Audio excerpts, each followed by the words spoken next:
जुन घरमा गाईको सेवा हुन्छ त्यो घरमा अकाल हुँदैन, कहिले पनि अकाल मृत्यु हुँदैन, अनिकाल अन्नको कमी हुँदैन, भोकमरी हुँदैन त्यो घरमा। जुन घरमा गाईको सेवा हुन्छ त्यो घरमा ग्रह बाधाहरूले पीडा दिँदैनन्,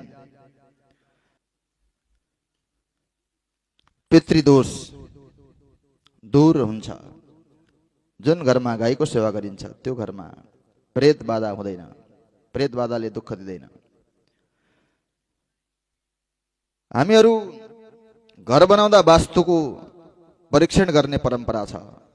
दक्षिणमा के राख्ने, पूर्वमा के राख्ने, पश्चिममा के राख्ने, उत्तरमा के राख्ने। जुन घरमा गाईको सेवा हुन्छ, कहीं बाथरूम बनाउनुहोस्, कहीं टॉयलेट बनाउनुहोस्, कहीं ड्राइङ रूम बनाउनुहोस्, जहाँ मन लाग्छ त्यहाँ जुनसुकै कोठा बनाउनुहोस्, जुनसुकै दिशामा जुनसुकै ढोका राख्नुहोस्, तर जुन घरमा गाईको लागि स्थान यदि राख्नुभयो भने त्यो घरमा वास्तु हेराउन आवश्यकै छैन, त्यो घरमा वास्तु दोष लाग्दैन।